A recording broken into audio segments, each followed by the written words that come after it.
Let me silence my phone too. And we should be live. Welcome to Thoughtful Money. I'm Thoughtful Money founder and your host, Adam Taggart, welcoming you here for another bi-weekly macro session with the macro maven herself, Stephanie Pomboy. Hi, Steph. How are you? I'm good. How are you doing? I'm good. All right. So, folks, we got to give you some quick backstory here. So I am at the New Orleans Investment Conference. I literally just hopped off stage, and we're going to talk about that presentation in just a sec, Steph. So that's why you're seeing the background, different background here. I also, the hotel Wi-Fi is not working correctly. So we're doing this off my phone hotspot. So hopefully folks, the technology hangs in here with us. I'm not the only one with some challenges here. Poor Stephanie, her building was hit by lightning. They're doing some renovation construction as a result of that. So hopefully we can get through that without too much noise on your end, Steph, that's going to distract you. Yeah, hopefully not. I tell you, when it rains, it pours literally around here. So I guess we're both dealing with issues, but hopefully nobody will notice. So, all right. Well, everybody will. You know, my main concern is that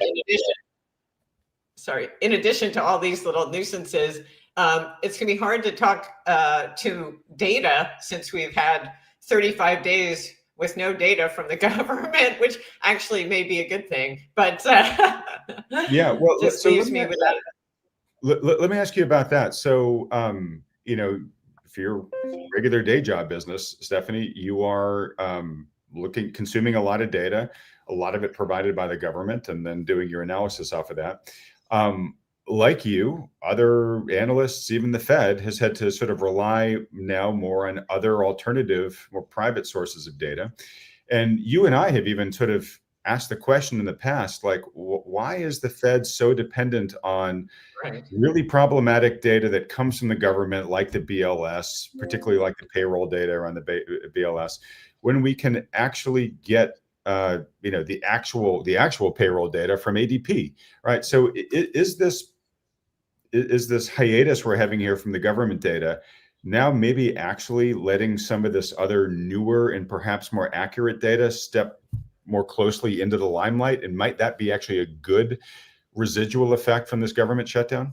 Well, that certainly could be. You know, it kind of highlights the ability for the average analyst and the Fed, et cetera, to find sort of more timely, better quality data out there. But the one thing that I thought it would do and seemed to do initially was in the statistical vacuum that was created by this shutdown. Obviously, corporate earnings announcements coming from the companies themselves became much more important because there's nothing else to look at. Right. And so initially in the earnings season, you had this, you know, everyone with good numbers obviously always reports early in the season. And you had a lot of really strong reports, especially coming out of the big tech companies. And that set the market on a tear. And then you had Tricolor and First Brands and a series of, you know, bankruptcies around that subprime auto space that seemed to get the markets a little anxious about the outlook for credit quality, and that ricocheted back to the regional banks that were perceived to be most exposed to that. So in a way, it was kind of a good thing because, as you and I have been talking about forever, it wasn't a question of whether there were problems in the private credit space. It was just when they were going to actually come to light and be exposed. Where will they be and when will they come to light? Yeah. I mean, we knew, you know, as I had been tracking and this data was available and still is, the corporate bankruptcies. And you saw the largest number of corporate bankruptcies basically since the tail end of the global financial crisis. And yet in private credit land and in the broader corporate credit market, spreads were, you know, pressed to the mat on this idea that everything was fine. Meanwhile, you know, when companies are going bankrupt and near a record number, you know, there are a lot of bodies, we like to use that analogy, you know, there are bodies that are about to float to the surface. And sure enough, we saw a few of those. And as yet, you know, as it always is, these are being dismissed as one-off idiosyncratic situations where they were particularly rife with fraud or had specific financial engineering that was unique to those companies. I would argue that it's far from unique. and that this is just the beginning. But it's been nice that in the absence of all this other statistical distraction, things like that have actually captured attention and got a conversation going around the outlook for corporate credit quality more broadly. So on the stresses that we're starting to see in the corporate credit world, right? You mentioned a few of the brands that went belly up, and Jamie Dimon famously said, well, when you see one cockroach, there's probably more, right? Yeah.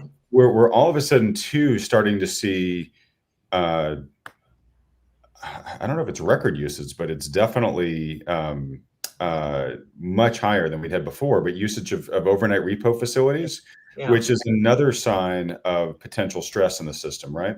Yeah. Yeah, absolutely. And I know there's been a lot of focus on the repo market as relates to the Fed's decision to stop the balance sheet runoff. Mm-hmm. And I think that's all interesting. You know, it's a lot of financial plumbing that people like to get into. But I always, as you know, like to step back and look at things from 10,000 feet up. And this idea that we're getting to the point where reserves have now run off to the point that liquidity is suddenly becoming scarce. And that's why the Fed had to decide to pause the QT. I think it's just, you know, the financial plumbing notwithstanding, it was always going to end because of the problem of our deficit financing. You know, there just is there's no way for us to finance $2 trillion deficits with foreign central banks outright selling and a dearth of buyers domestically to step in there and fill their shoes. And, you know, we're looking at, because we've skewed so much of the financing to T-bills, I think I just did this last week, looked at the numbers when they're going to pause the balance sheet runoff starting December 1st. In the 12 months between December 1st of this year and December 1st of 2026, we have to roll $7 trillion worth of treasury debt. Sure. So $7 trillion. And right now, judged by the Fed's custody account, which we're still getting updated weekly, foreign central banks are on pace to sell $400 billion worth of treasuries this year. So you can add that to the total. So let's say we're at $7.5 trillion in funding that we need to come up with. The last thing this situation.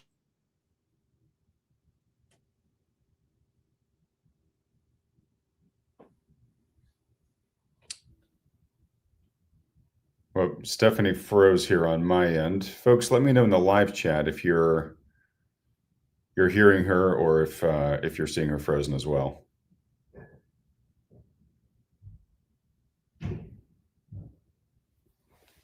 That might be on my end. No, okay. So Stephanie froze, folks in the channel there. Okay. All right. Hopefully this is probably due to some of the challenges that she's having on her end with the construction around her unit. Hopefully she'll rejoin us in just a moment. In the interim, and folks, I'm sure she's going to come back in just a moment if she's able to. So I'm at this conference here in New Orleans, and I want to give you guys a preview of tomorrow's video. It's with Brent Johnson, the dollar milkshake fella, and he has a new theory that honestly has just blown my mind. And it has to do with stablecoins, which is something that I don't think too many of us really feel like we totally understand. Let's see here. Let's see if she's coming back here. No, not yet. Oh, there she is. Hold on one sec. Steph, you there now? Okay. Yeah, I don't know what happened there, but your video froze. So anyways, thank you so much for jumping back in. I'm glad we told people at the beginning of this that there might be some technical challenges. So I just started this soliloquy on Brent Johnson and this honestly, quite honestly, mind-blowing theory that he just revealed to me. But I'm actually, folks, going to pause that for a moment because I want to tell Stephanie about that as well and get her reaction to it. So, Steph, we were still talking about the credit system. Yeah. And you were basically saying, yeah, we're going to have to find a way to soak up 7.5 trillion of treasuries over the next year.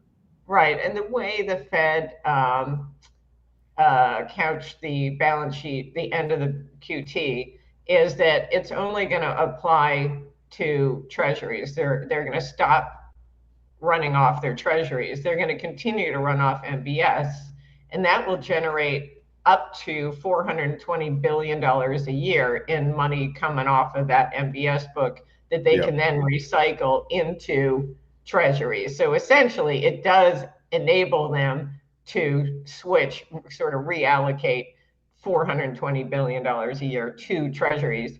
But so we're down to 7 trillion now. Yeah, so we're back down to, it basically wipes out the selling by foreign central banks, will be replaced by our central bank. However, their purchases will be strictly T-bills. So under the plan as it currently stands, it provides no relief to consumer and corporate borrowers because it doesn't do anything to bring the long end of the yield curve downward. Right. So it's just basically helping finance the deficits which are being done at the front end of the yield curve. So interestingly, it seems like the Fed is targeting the front end of the yield curve. You know, they're cutting the Fed funds rate and they're buying bills. And at the same time, Besson is obviously continuing Yellen's protocol of issuing everything at the front end of the curve. So, but again, the long story short is that it provides no relief to the private sector in the form of bringing. Did you lose me again? Nope, you're back. You're there. You're good. Okay. I don't know what's going on here. Sorry about that. So my thesis is that it's just a matter of time before they have to actually go to full QE and start doing, you know, like whether you want to call it Operation Twist or yield curve control or whatever it is, expanding their purchases of treasuries out across the maturity spectrum. And that's because higher for longer is going to finally make the lag effect real and basically drag down the performance of corporate entities because of the weight of all this debt on their balance sheet, and consumer households are going to continue to buckle under higher borrowing costs. It's just that math will become more and more cruel until in such time as they need to step in and start doing QE again or whatever. Absolutely. And the housing market will continue to be frozen because mortgage rates aren't going to move substantially lower. So that whole thing continues. And I would argue, as I have here every other week, that it's not a question of it creating problems. It's just exacerbating the problem that already exists that no one's paying attention to. You know, we have seen credit card delinquencies back to the highest level since the GFC, subprime auto delinquencies, highest on record. So again, corporate bankruptcies, largest since GFC. So we're already there. It's just that so far, none of that is being priced into the markets. None of that is reflected in the valuations of, you know, corporate credit bonds or any kind of risk assets. And so that's the shoe that it remains to drop. So what's so interesting about this is, you know, people are people, macro people like us, right, are looking for, okay, where's this going to start breaking? And, you know, we're looking in the credit markets and we're seeing these bodies that are starting to float to the surface. But this isn't just an economic phenomenon, right? So yes, there will be a lot of other things to watch, right? We'll see more corporate and personal bankruptcies and stuff like that. But also, like, you know, socially, we're having this K-shaped economy, you know, and it's pretty entering the national consciousness now. I mean, I every week I'm reading more and more articles about the K-shaped economy, and you know, the more we continue along this trajectory, right, where the two sides just get further and further apart, and more people are obviously, you know, on the downward leg, that's going to start manifesting socially, right? And I think people kind of get that, you know, like, okay, yeah, if it ever gets bad enough, we'll start seeing some of this stuff. But like, just step back for a second, because the day we're talking is the morning after. I was going to say they may have thought that yesterday, but today I think they got a wake up call, you know? Yeah. I mean, if we had mentioned this a year ago, you would have said, oh my God, that's classic fourth turning. You know, that's the populace basically Yeah, saying, I'm getting screwed by all sides. So let me just vote for the socialist who's promising me free stuff, right? That has yeah, just happened in the yeah, most capitalistic city in the world, right? yeah. I think we had mentioned this 2 years ago. Hey, you know, an outright socialist is going to become mayor of New York. Nobody would have believed it. Yeah. No, this is why, I mean, I feel like the girl who cried wolf here, but I've been pointing to stretch valuations and this gap between the perception of things on Wall Street versus perceptions on Main Street. And, you know, throughout this situation of the last few years where the stock market has basically gone almost in a straight line higher, Mhm. consumer sentiment and consumer confidence have done the same thing downward in uninterrupted fashion. So it doesn't matter whether the payroll number is stronger than expected or weaker than expected, or the stock market goes, you know, hits another record high, or, you know, whatever the news is, consumers continue to feel they are getting worse and worse and worse, as indicated by these numbers. And yet Wall Street has blithely dismissed that as sort of irrelevant. Well, they're just whiny babies. Well, now Wall Street is literally going to suffer the consequences of ignoring that, because they just got smacked down big time with this election, not just in New York, but across the country. You know, the electorate did a real lurch to the left for the reasons that you outlined. And so it's that K, the bottom of the K, saying, look, you know, we want to burn the system down. This system is fundamentally skewed against us, and you know, we're not going to take it anymore, basically. So I wonder if this is the wake up call. I actually, now this may not be a good source, but you know, as I read the headlines on Zero Hedge, and they were referencing some sell side firms actually talking about how stretched valuations are. And I'm thinking, hey, thanks for joining the party. You know, valuations, they took out the COVID extravaganza extremes. You know, 4 years, for 4 years, we've been moving above that level. And we're already so far above where we were at the peak of the dot-com bubble. And now suddenly out of the blue, they decide that valuations are stretched, you know, but it feels like we're at that moment where, you know, even Wall Street now can't ignore it anymore. And they're starting to kind of hedge their bets a little bit, you know, the private credit stuff with Tricolor, et cetera, you know, not just one cockroach, maybe valuations are stretched. You know, you had this huge victory. I mean, he didn't win by a small margin, this Mamdani guy. So these are all warning signs, I think. And if you haven't hedged your bets on the market, you know, we'll see what happens. I am a broken record, and I have been forecasting the stock market to get its comeuppance, and it hasn't happened, in fairness. Although in real terms, it has. Not that anyone cares. You know, it's really just not even keeping up with gold in real terms. But nevertheless, I mean, I think we're in kind of a scary situation here with valuations so extreme, and you know, clearly the signs of stress just continuing to pile up. Okay, so I want to tug on that some more, but just real quick, because we're both people who lived at a time in our lives in Manhattan. You much longer than I, but you moved to Florida during COVID, right? Yes. And a lot of people like you who did said, "Wait a minute, why would I go back?" Right? Because your move was temporary originally, right? It was intended to Yes. be temporary. Yeah. Yeah. And then you were down there and you were like, wait a minute, I got much better weather and 0% state income tax. Yeah. This is a pretty nice place, right? So a lot of the Manhattan financial structure had started to move down post-COVID for those reasons, right? This is before Mamdani, was ever in the race. Now with him in the race, right, with his policies, his redistributive policies, you know, a lot of the princes of New York City, you know, the Wall Street guys are saying, well, look, I got a target on my back now, you know, so it's, you know, you've probably seen the memes out there, the headshot of Mamdani saying Florida Realtor of the Year, right? Yeah. But we've got so we've got a lot of that talent and businesses moving down to places like Florida. Texas is creating its own stock exchange and trying to create a competitor to Wall Street. I think they're calling it Y'all Street.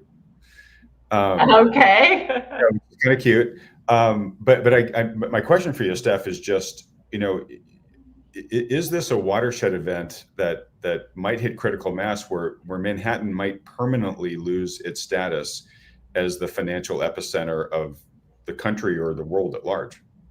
Yeah, what was the stat? I think that JP Morgan already has more people in Texas than they do in New York now. Really? I had not heard that. Yeah, so it's happening. And I guess the question is, how much of everything that Mamdani has proposed on the campaign trail does he actually implement? Can he actually implement? And there are probably a lot of people, if you haven't left New York at this point, you're very reluctant to go, obviously. You're someone who envisions yourself living in New York for the rest of your life. So unless or until those policies actually start to affect your lifestyle, you're probably going to hang on, would be my guess.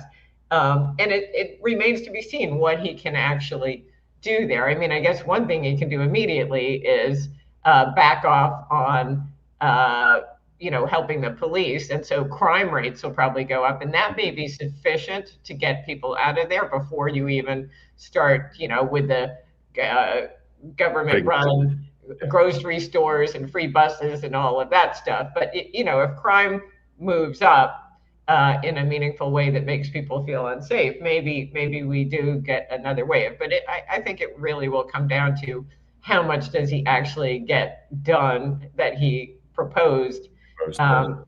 So we'll see. You like to imagine that there will be some kind of checks and balances there, with the governor kind of reining in whatever wild-eyed ideas he has that are doomed to fail. But these people, I guess, I don't have a lot of sympathy. You get what you vote for, and they chose this guy, so we'll see what happens. Well, and I don't expect. I mean, I expect most of these viewers, we're talking about Wall Street, taking its lumps. They'll get out the world's tiniest violin. Exactly. Yeah. But it is interesting. I mean, it's just this is, these are sort of Fourth Turning-esque changes, right? I mean, if literally New York City lost its status as the epicenter of the financial world, that would be epically monumental and consequential for that city. All right. Well, look, like I said, a lot of people probably aren't going to shed too many tears what happens to Wall Street. I don't necessarily blame them. But back to the point that you made before that, the bigger point, which is, we're talking about the K-shaped economy, and I should have given Peter Atwater his proper attribution for that. Yeah. But we've kind of got this K-shaped macro situation you were saying, right? Where like we have stock price valuations, pretty much at all-time highs and still going higher, right? We've had a little bit of market volatility this week, but still we're close to all-time highs. Yet at the same time, we have a lot of the macro data, and these credit stresses popping up. And it's such a dichotomy of why are we, on one side, and again, I want to make a big differentiation. I'm not worried at all about all-time prices in equities. I'm worried about all-time valuation metrics, right? Over time, prices will go up in the markets just as economies grow, right? Companies grow. Right. What you want to look at is what do you, for the price you're paying, what are you getting? And multiples and all sorts of other metrics that we look at suggest that asset prices are more richly valued than they have been ever in history. Yet at the same point, we've got a lot of, what's the opposite of confidence? A lot of despair. And despair in these soft survey type data. But we're also starting to see some, concerning cracks in the credit markets that we're just talking about. Now, it's not at crisis level, right? But these are things that you would just say, oh, okay, maybe we should start proceeding with more caution. Yet market valuations are basically saying, nope, nothing to worry about here.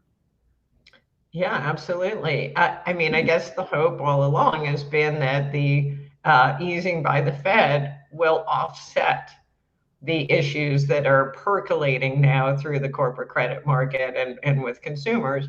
And the idea that, they'll get interest rate relief, it's just going to take a little bit, but it's coming. And all evidence to the contrary. I mean, just as was the case when the Fed started cutting rates in September of last year, when the economic backdrop was not as bad as it is today, rates marched straight higher. And this time, rates haven't moved up, but they've refused to come down. So you look at the 10-year yield at 4.10, that's exactly where it was on September 17th before the Fed cut rates. So, so far, it doesn't appear that rate cuts are really going to accomplish anything. And again, if the balance sheet recycling is going to go into bills rather than coupons, that's not going to provide any relief either. So you either need to see some huge increase in corporate earnings that will enable companies to better service debts, even at higher interest rates. And that's happening for 7 companies, but for the other 493, I mean, I'm oversimplifying, but Bloomberg had a piece on the number of zombie companies out there, and they take the Russell 3000 and they look at their debt service relative to their income, and found that the largest number since COVID qualified as zombies. They couldn't service their debt out of current income. So we're already there for a huge swath of the corporate sector.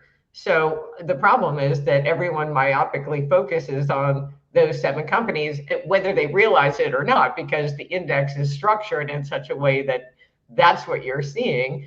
And same with ETFs, et cetera, that are geared to that. So the gap between the corporate haves and the have-nots, that K shape, is every bit as profound in the corporate sector as it is in the consumer sector. And I think that's exactly right. And on that point, to your point about how, really it's all everything is revolving around AI right now, right? Yeah. AI is what's keeping the party. Faith in AI and all the gobs of trillions that are being spent, and or hundreds of billions that are being spent in AI capex spending.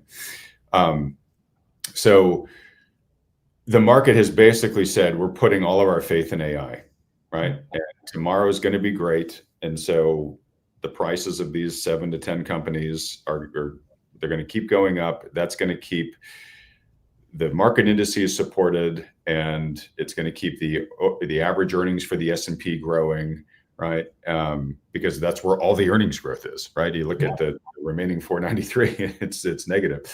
So everything is literally bet on AI. And I'm here at this conference in New Orleans, and obviously there's a lot of talk about AI here and how sustainable it is. And there's a lot of doubts, but generally the mindset here is okay, look, when you have a transformative technological revolution like this, you get a ton of overbuilding. That's just the way it works. That's what the bubble basically engineers. It lets you build out the new infrastructure.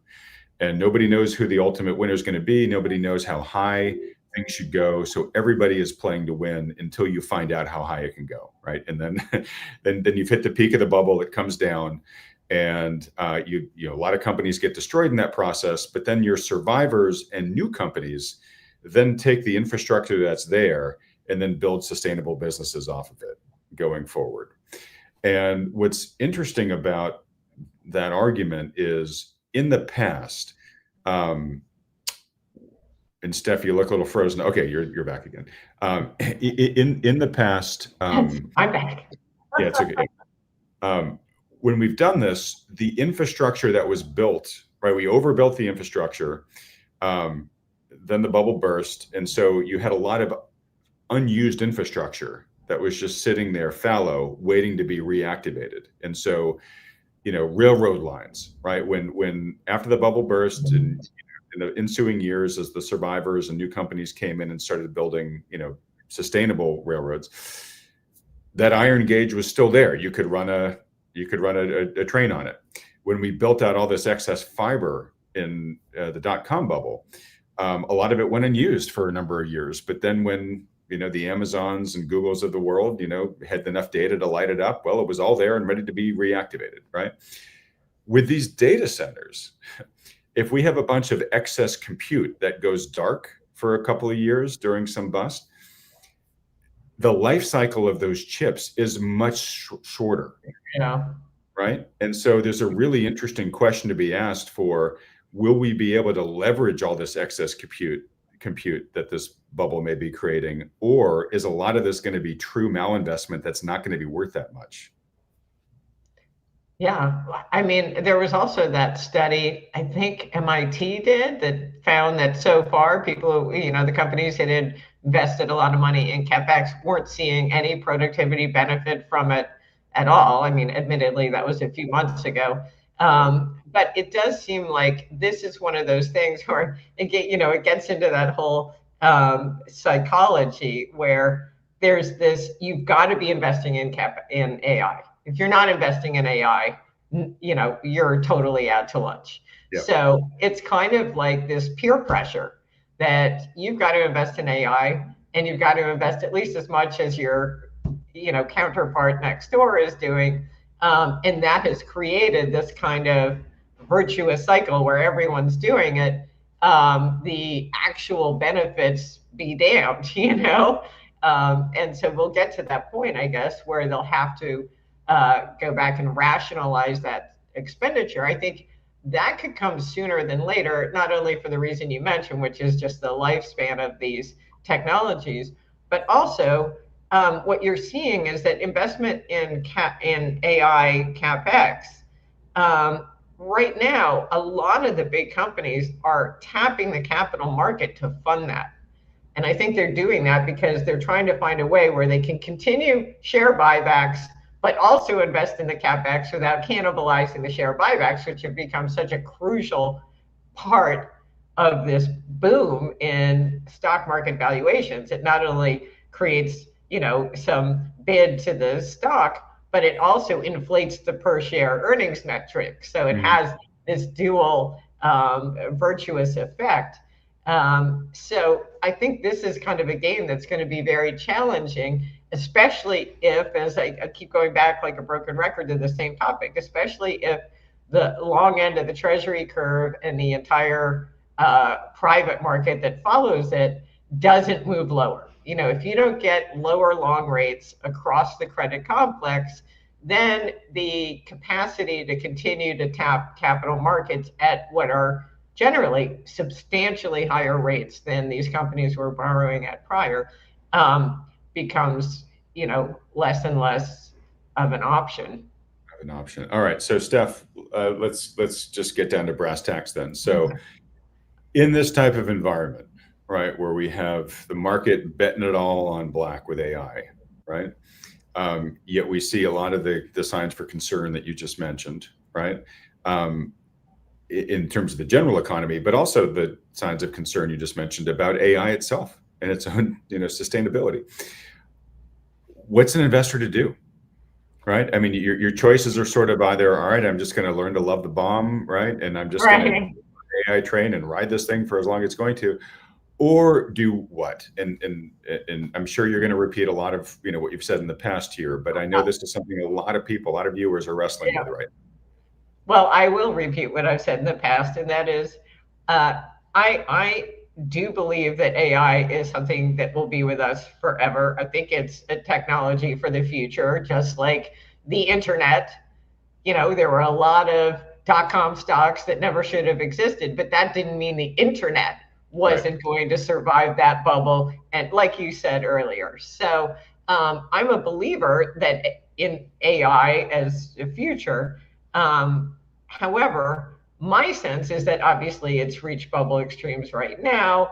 But if you don't want to miss it, why wouldn't you just buy the energy stocks that are required to power it, that are cheap as hell?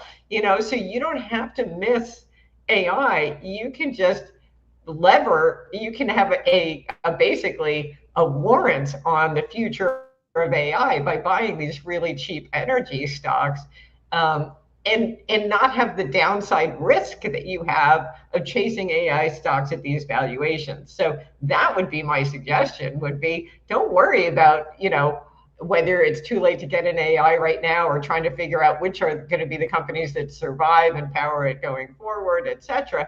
Just buy every energy stock you can, to bet on the long-term path for AI, and you'll be able to ride out the bubble without being destroyed in the process. So great point. And Stephanie, I shared with viewers on this channel last week that, again, not personal financial advice, folks, that I have taken a meaningful kind of initial position in the energy complex. I had some exposure to before, but this was really like, okay, I'm going to start deploying the strategy that you just mentioned here. And I'm curious for you, are you buying individual companies or are you buying ETFs? How are you choosing to get your exposure? Yeah, I mean, I'm not an analyst, I'm not an energy analyst. And so that could be dangerous if I tried to pick individual companies. So no, I'm doing it, through a basket, through ETF exposure and certain individual funds that, I've become interested in. So I'm not sitting here recommending any particular energy stocks.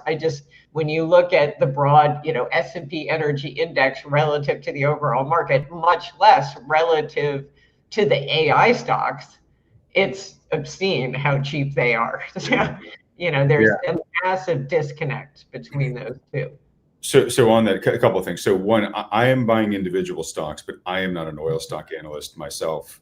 What I have done is talk to several advisors who have a lot of experience investing in that space, and they've given me their tickers, and so I've deployed those.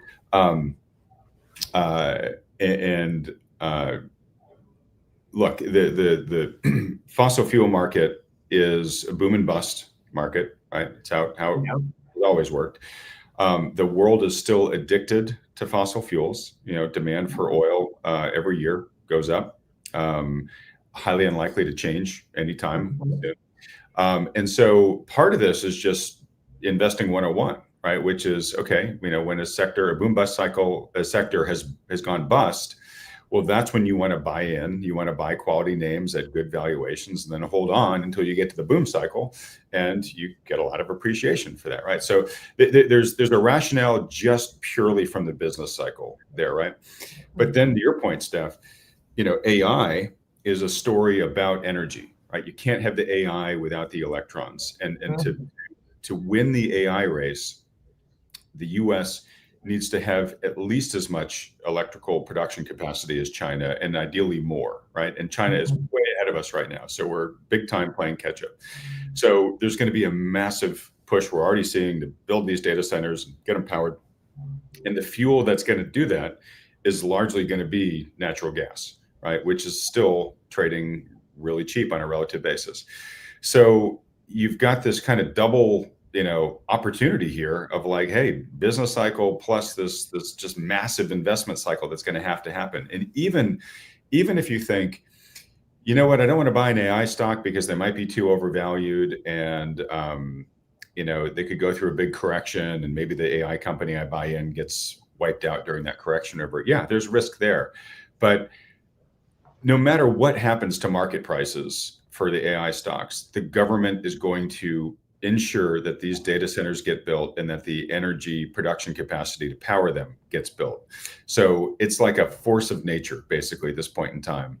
That as long as winning the AI race is as important to this country as winning the nuclear arms race was back when, the government is going to make sure that this build out happens. So you have you don't get many of those, I don't want to call it a guarantee, but almost a near guarantee of something is just dependably getting. So you have this fossil energy sector that is really cheap right now, especially in light of both of those two factors, right? Yeah. So one thing I want to say for folks on this is this is not just Adam and Steph's opinion. I've been having this conversation. You probably see me discuss it on this channel in recent weeks. I just sat down at dinner last night with Rick Rule, who does these deep dive boot camps on specific verticals. And I asked him, I said, Rick, I would be personally very interested in an oil and natural gas investing boot camp are you thinking about putting one together? And he said, actually, I've really been like, because I gave him what the thesis that we just talked about, and said, Rick, you know a lot more about this. Am I onto something? He said, absolutely. I've been trying to put one together. But if you tell me that there's real demand amongst your audience, I'll put it at the front of my burner. Folks watching, if that's something that you would like to see and participate in, let me know, and I'll let Rick know. And Stephanie, I'll let you know too, because I imagine. Yeah, please. I want to be there for sure. Yeah. All right. Well, look.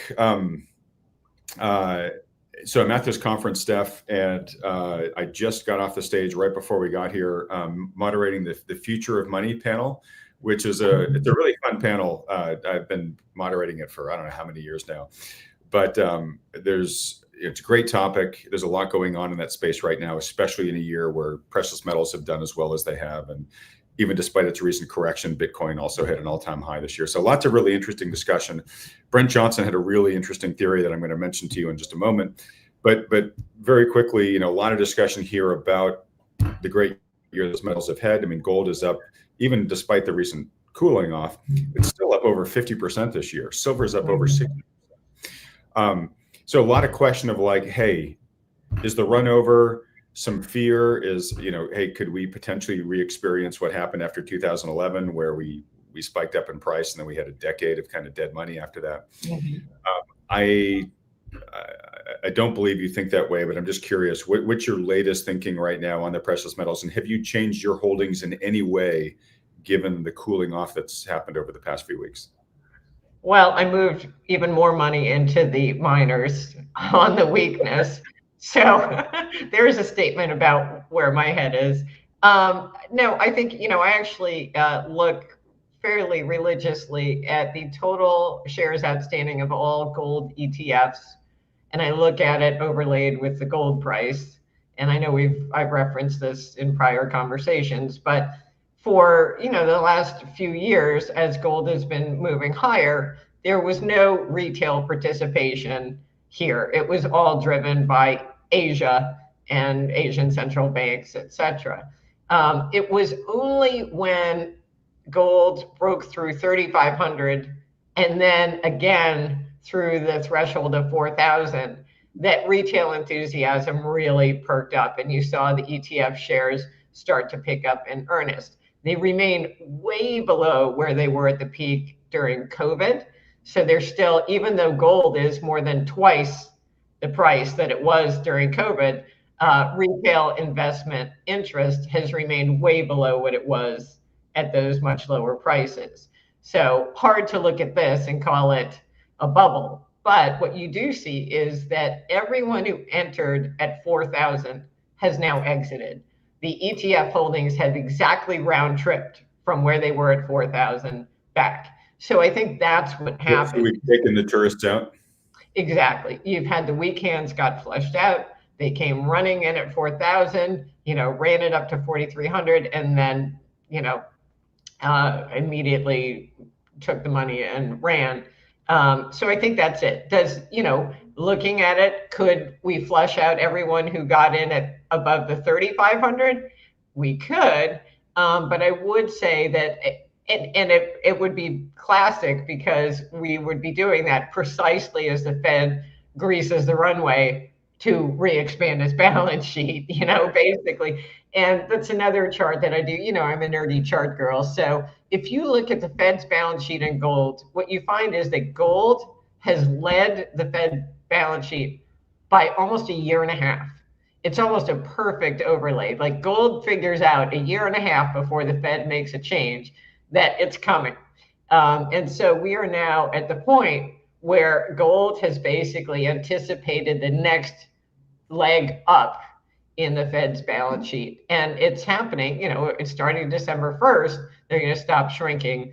And then I think it's just a matter of time after that, especially if the market starts to look a little wobbly, that they immediately go to re-expanding the balance sheet. So I think the long-term case for gold obviously remains very strong. It's just a question of how much more of these Johnny come lately retail investors we need to flush out. And I think we flushed out a pretty good portion of them. There may be a little more downside, but if we got to 3,500, I would be backing up the truck for sure. All right. Well, you heard it here, folks. Backing up the truck. All right. Well, look, I'm going to give probably like a 2-minute exposition on what Brent talked about. Stephanie, I'll let you comment in any way you like. I'll warn you that this is something you're probably going to need to process and think about. So I'm not expecting you I'm not expecting myself to really fully explain it appropriately. And so, if you say, hey, Adam, look, I don't know enough to really react to that, don't worry. Like I said, folks, Brent, the interview I recorded on this topic with Brent last night, that was an hour long, really gets the full story out, and that's going to come out tomorrow. So if you find this topic at all interesting, definitely watch that video. So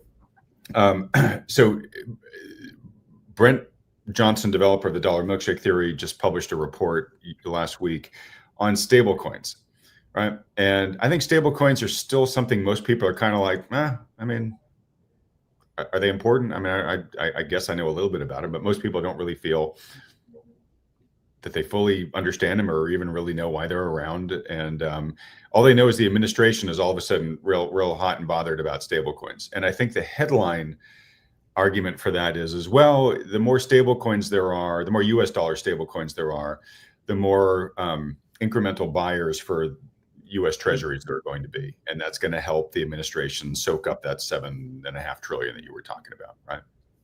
And to a certain extent, that is true. But Brent takes us way beyond that. So, I think most of the experts here, Brent included, feel that the purchasing power of the US dollar versus real things in the world is going to continue to diminish as time goes on. Right? And part of that's just how fiat currencies work. But part of that's also due to kind of the abuses of too much fiscal spending and all that type of stuff, right?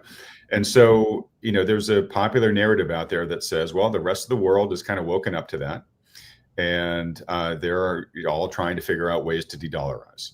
Right, foreigners are buying less of our treasuries, and BRICS is creating a competing currency system. And folks are going to, and nobody trusts the U.S. after they froze Russia's assets, and so they're all figuring out ways to get off the dollar, right? And so the dollar being less used as a world medium of trade going forward seems to be kind of on everybody's bingo card in some shape or form, right? And Brent says that might be wrong.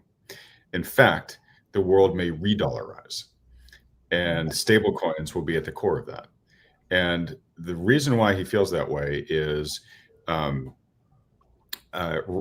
if you go to any country, pretty much. So let's say you went to Venezuela, Stephanie, and you asked the average guy on the street, would you rather save and transact in dollars or your local currency? Which one do you think they'd pick? Oh, well, dollars, obviously. Right. Yeah, exactly. If you went to a better run country, but one with still some monetary problems, like Turkey, right? Mm-hmm.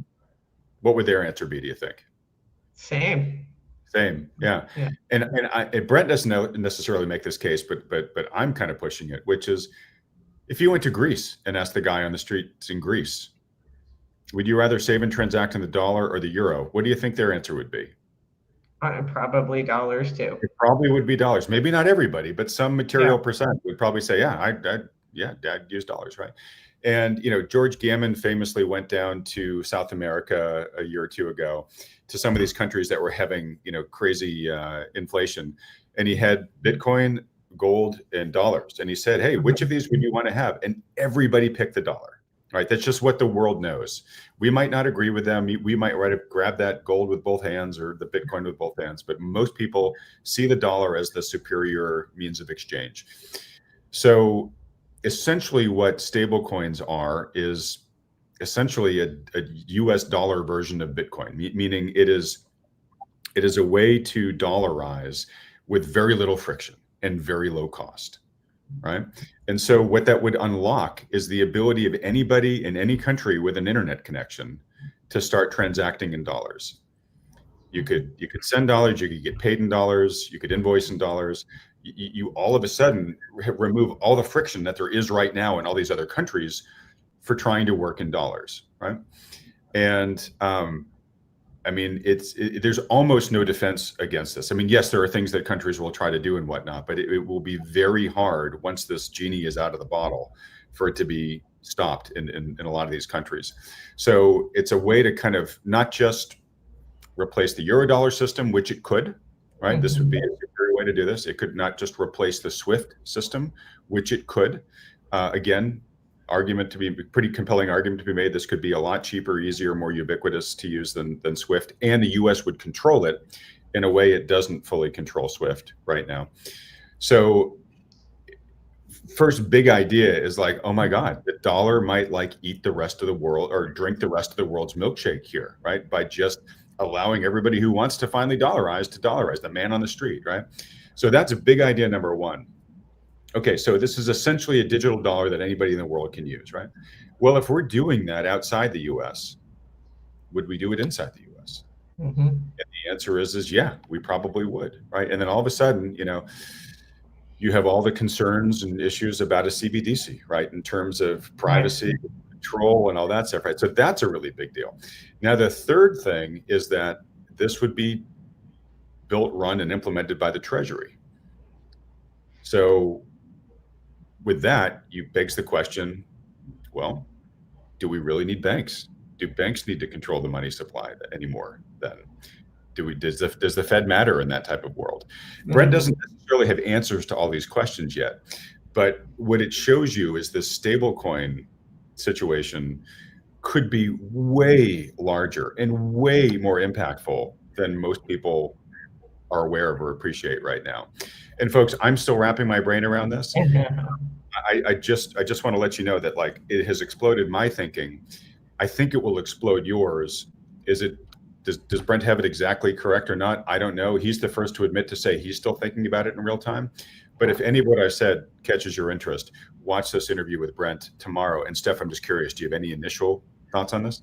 Well, my initial reaction is just, the visceral sense that it has the potential to be so ubiquitous that it's sort of like you're talking about a money that is outside of the control of policymakers around the world.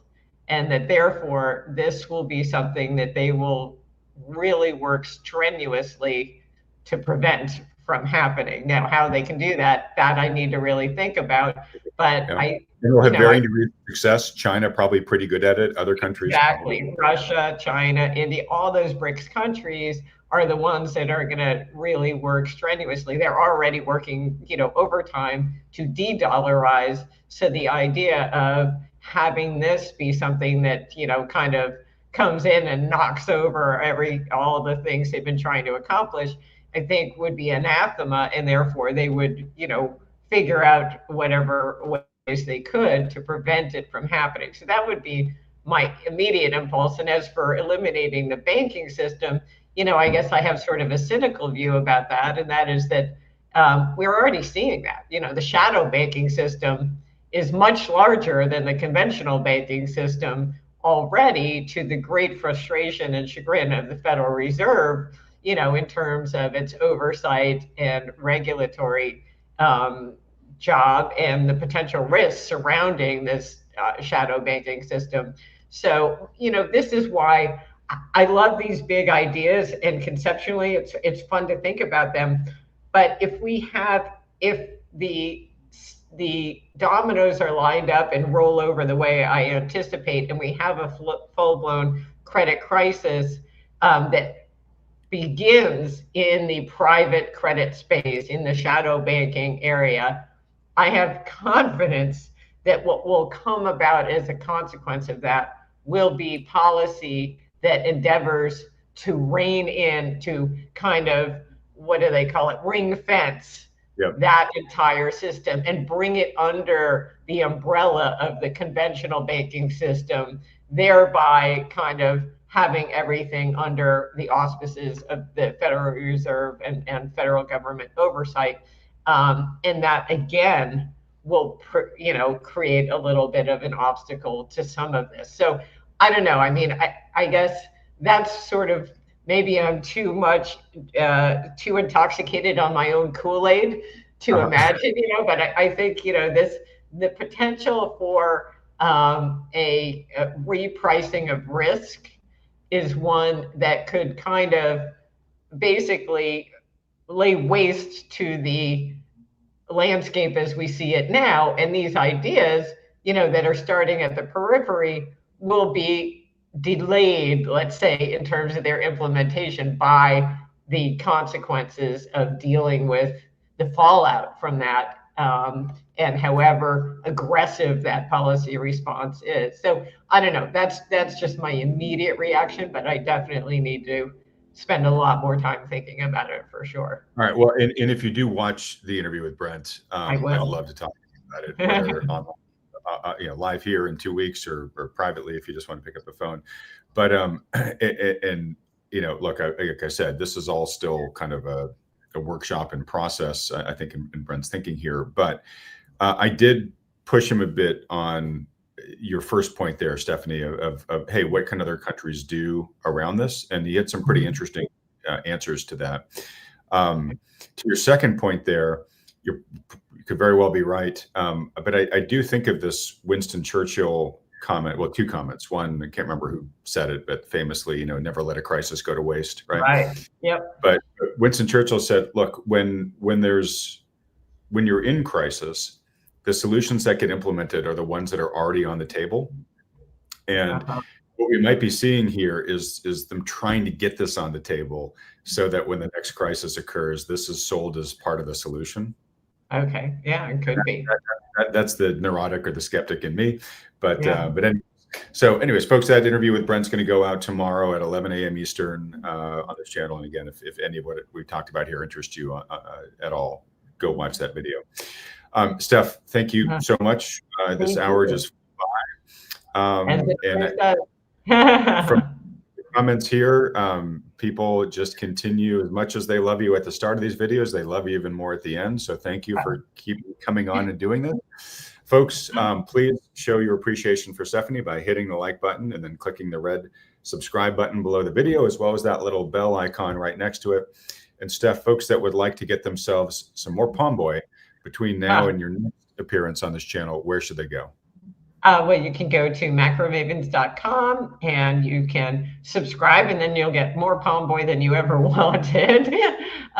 Or Twitter at @spomboy. Although that reminds me, I haven't tweeted in a while, so I better get back on there. And of course, I better get cracking. And of course, here with you. So those are your options. Well, it is such a joy and a privilege to have you continue to appear on this channel. Thank you so much for doing it. Folks, in addition to Stephanie's resources there, if you would like to get some professional counsel in terms of how you could potentially position your financial life and your portfolio for all the potentialities that Stephanie and I just discussed here, if you don't already have a good financial advisor who can guide you with that, highly recommend that you find a good one. And if talking with one of the ones that Thoughtful Money endorses could be helpful to you, you can do that for free by filling out the short form there at thoughtfulmoney.com. These discussions are totally free. There's no commitments involved. It's just a free public service these folks offer to help as many people as possible. Steph, look, thank you for doing all this again in general, but certainly with all the transition that's been going on in your life with your move back home, but your place not being ready and having to live in a hotel and then getting your place struck by lightning. I mean, it's just been a crazy journey. Are you seeing a light at the end of the tunnel here? I'm perennially optimistic, which may surprise people because my forecasts are usually so doom and gloom, but I'm a very optimistic person at heart. So no, I'm taking it all in stride, but I have to apologize for the Wi-Fi connection because you said you had a bad Wi-Fi connection, but all the problems seem to be on my end. So I'm going to blame the lightning. Yeah, well, that's, every time we talk, you're just like, technology hates me, Steph. And I think you've converted me. I think there really is something about the electricity that doesn't love you for some strange reason. But we'll I belong in a cave. I really do. Not at all. Well, thank Very you. quickly though, because I know folks will ask about it or ask about her. Is Wilhelmina around? How's she doing? Did she avoid the lightning strike? Oh, well, She's looks like we great. ended this. She is rolling with the punches. She's rolling with the punches, and I guess you can't hear her, but she is snoring away in the background as always. Okay, good. Maybe next time when hopefully the internet connection is a little clearer, you can get her to pose for the camera. When folks don't see her, they get a little nervous. They love themselves Pomboy, but they really love themselves some more Wilhelmina. Well, Steph, look, thanks so much for soldiering through all the tech issues here. Again, I despite the jokes, I will take the blame for that. I'll make sure when I'm back in the home office next time, things are a lot crisper. Sounds good. And I'll work on my connection at the same time. All right. Well, Steph, look, have a great 2 weeks ahead. Look forward to seeing you after that. Everybody else, thanks so much for joining us today. Thanks so much for watching.